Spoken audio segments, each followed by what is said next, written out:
पैसों के बारे में अमीर लोग अपने बच्चों को अक्सर क्या सिखाते हैं जो गरीब और मध्य वर्ग के माता पिता नहीं सिखा पाते। Book rich dad poor dad यह एक ऐसी किताब है जो पैसों की समझ के बारे में एक अनोखा ज्ञान देती है। तो ज्यादा देरी ना लगाते हुए आइए हम इसके पहले अध्याय से शुरुआत करते हैं। और आज के इस वीडियो में हम इसके सिर्फ पहले अध्याय के बारे में डिस्कस करेंगे। अध्याय 1 rich dad poor dad Robert T Kiyosaki के अनुसार।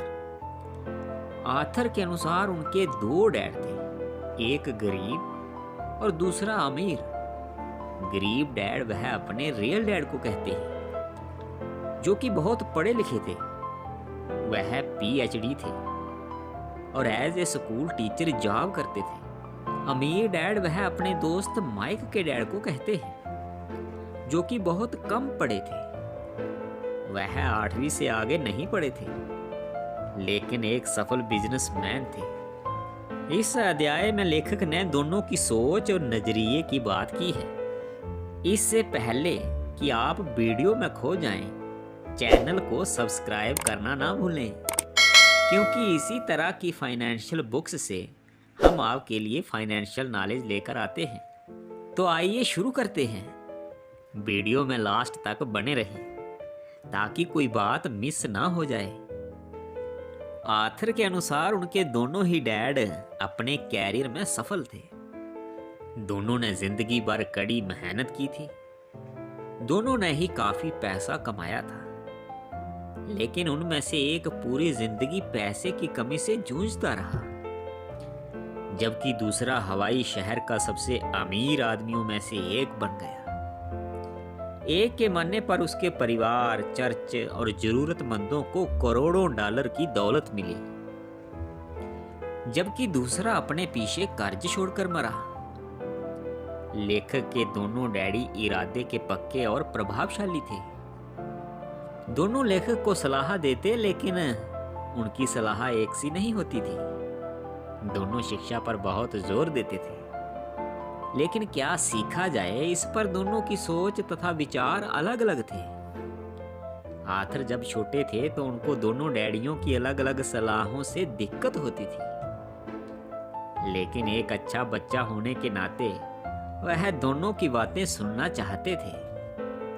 किसी एक विचार या बात को सीधे सीधे मान लेने या ना मानने के बजाय वे उनकी सलाहों पर काफी सोचा करते और उनकी तुलना करते थे।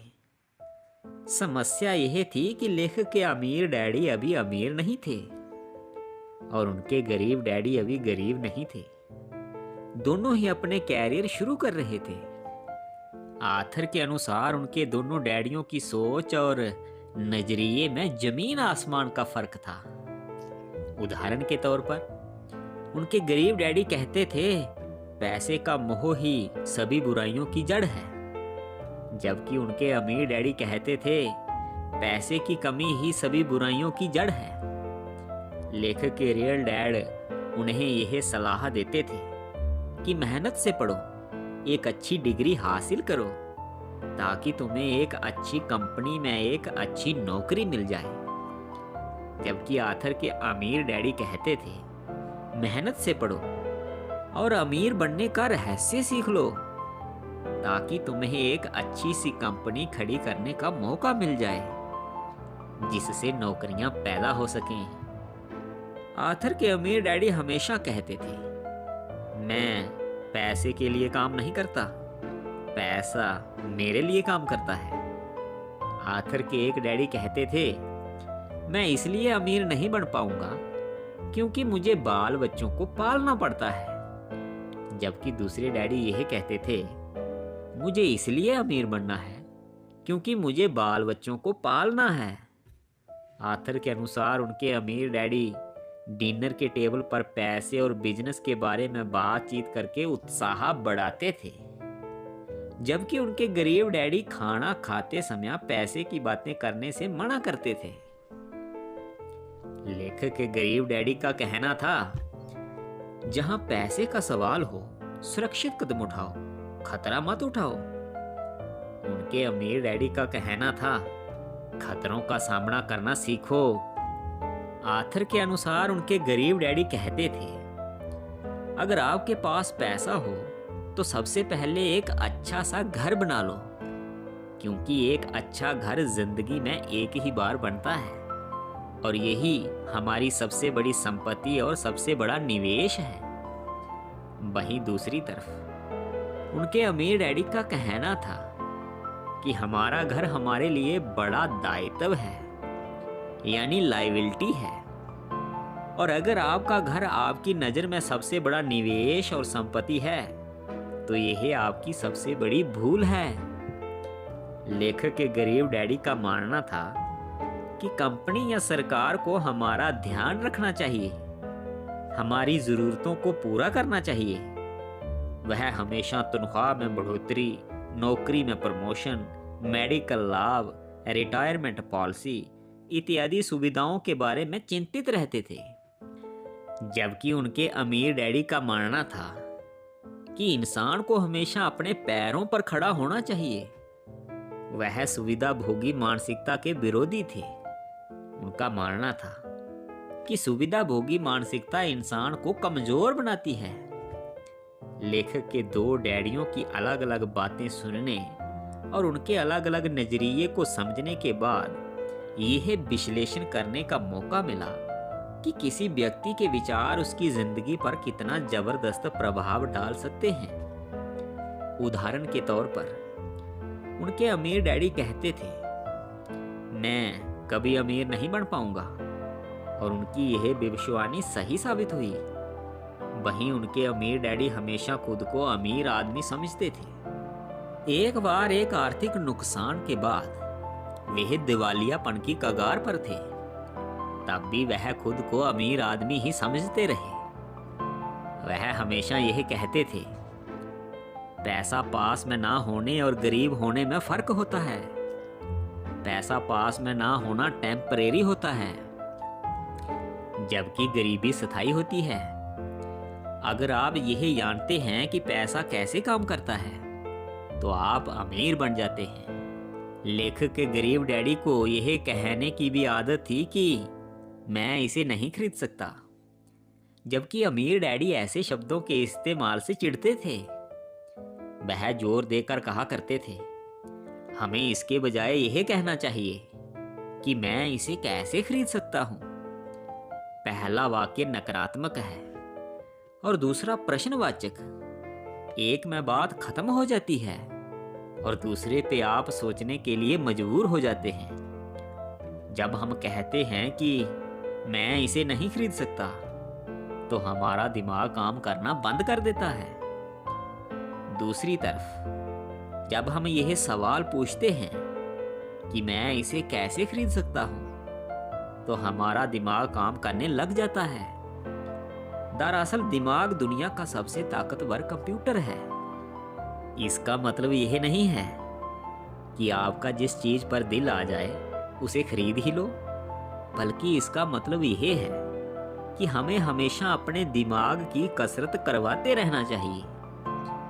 मैं इसे नहीं खरीद सकता कहना दिमागी आलस्य की पहचान है। कसरत से दिमाग तेज होता जाता है और आलस्य दिमाग को कमजोर बनाता है। इसे इस तरह से समझ लें कि एक आदमी कसरत के लिए रोज जिम जाता है और दूसरा आदमी अपने सोफे पर बैठकर टीवी देखता रहता है। कौन ज्यादा ताकतवर होगा? वही जो जिम जाता है। आलस्य से सेहत और दानत दोनों का नुकसान होता है। इस अध्याय के अनुसार आर्थर ने यह सारी बातें तब सीखना शुरू की थी जब वे केवल 9 साल के थे। यह सारी बातें सुनने और समझने के बाद इस छोटी सी उम्र में लेखक ने यह फैसला किया कि पैसे के बारे में वह अपने दोस्त माइक के डैड से सीखेंगे, यानी अमीर डैड से सीखेंगे। यह फैसला करना उनके लिए दुखद था, क्योंकि इसका मतलब था अपने रियल डैड की बातों पर ध्यान ना देना। लेकिन यह एक ऐसा फैसला था जिससे लेखक के जीवन को और फ्यूचर को एक दिशा मिली और इस फैसले से उनकी जिंदगी बदल गई।